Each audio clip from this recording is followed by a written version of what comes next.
I was sitting here, I was thinking about a conversation that I had with a good friend that I know from the city. We used to hang out all the time. She's a judge. I call her Judge Maxine. And I remember a conversation that we had about 3 years ago. And the judge and I were talking about the national debt. We were talking about the current situation because, she saw on Facebook that I had moved and I left the corporate job and uh, I'm doing farming now.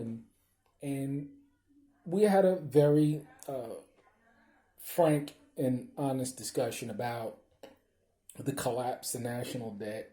And of course, she's a judge, she's a lawyer, highly intelligent woman. Uh, we spent a lot of time together in the city hanging out.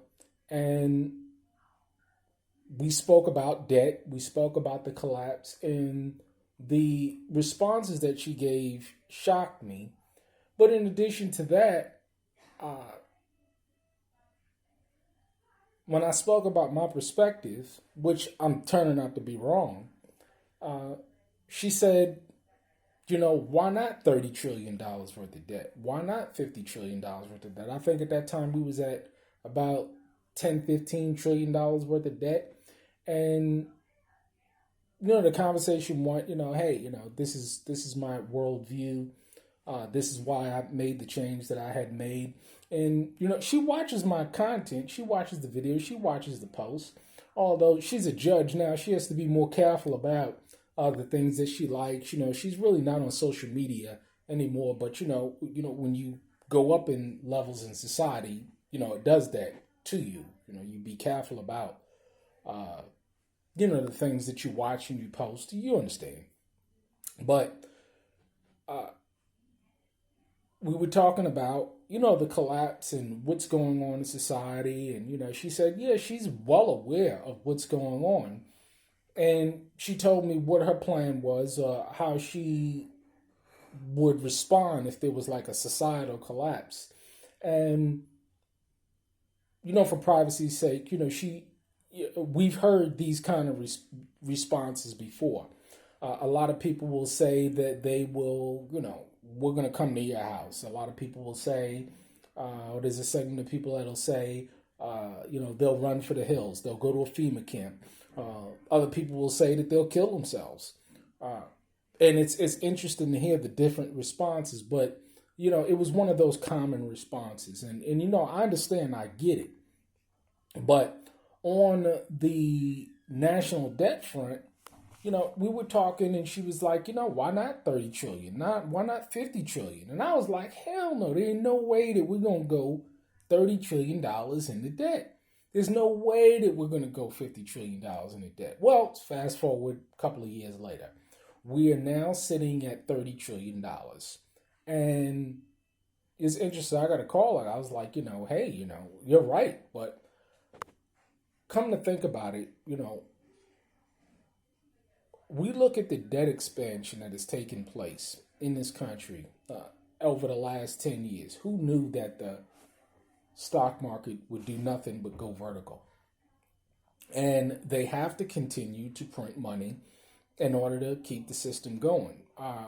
In the past 5 years, you didn't pretty much hear anything about credit scores and credit reports. But now, in this day and age, I mean, people tout credit like it's God. I mean, literally, everything is, credit score, credit score, credit score. I mean, you got folks running around working at Walmart with 800 credit score thinking that they are just the shit. I mean, you can buy a credit score today. I mean, you got people out there that'll teach you how to do all types of nits and tricks or whatever to get credit out of thin air. I mean, it's amazing how they're just giving away free money at an unprecedented rate. And this is where you get this multi-trillion dollars worth of debt from, this endless money printing. And I look at the collapse. I look at the economic situation today. And it amazes me because never in a million years that I would think that they can print so much money and continue to get away with it. How much longer can it goes? Who knows? Who knows? I have absolutely no idea. We do know that the price of goods and services is going up. We know that that will continue to go up. But it's just amazing to see the amount of free money that the average citizen has access to at this given time. Uh, who knows where it's going to go? It can't go on forever, but over the last 10 years, it has gone up and it's continued to go up. The stock market has continued to go up, and we've had 0% interest rates for over 10 years now, since the 2008 collapse, stock market crash.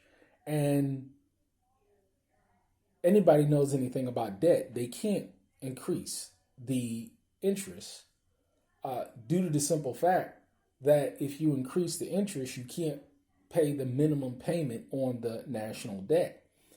How long can it go on? I have freaking no idea, man. But it is just amazing to see what has happened over the last 10 years, the amount of debt that people have gotten into. You have a situation now where foreclosures are going up. You have foreclosures going on people that have increasing property values. I mean, how can you have increasing property values and the foreclosure rate going up? Foreclosures, again, are at all-time high. Credit card debt, again, is at an all-time high. And what are people saying today? Get more debt, get more debt, get a good credit score so you can get more debt. Buy land on debt, buy credit, credit. That's all you hear today. Everybody's pumping credit. Back in the day, they said, in the 1929 stock market crash, when you got the shoe shine boy giving you stock tips, it's time to get out. And in this day and age, when you see Bonquisha, Pookie, and Ray Ray talking about repairing credit and everybody's securing credit and loans and stuff, I mean, you got the average person today is a financial guru today. You got the average person today that are securing loans. You got My Econ and all this garbage or whatever, It's amazing to see what's going on in society today. It's instant gratification. It's my way right now or I'm out of here. People have a short attention span. People have no enduring substance today. Everything is now. It's amazing how people will break off relationships or friendships at the drop of a dime. Soon as something don't go their way, the drop of the dime. People want credit, drop of the dime. People want things instantly, now. Where are we going, man? What do you think? $50 trillion in debt? The judge was right. What do you think?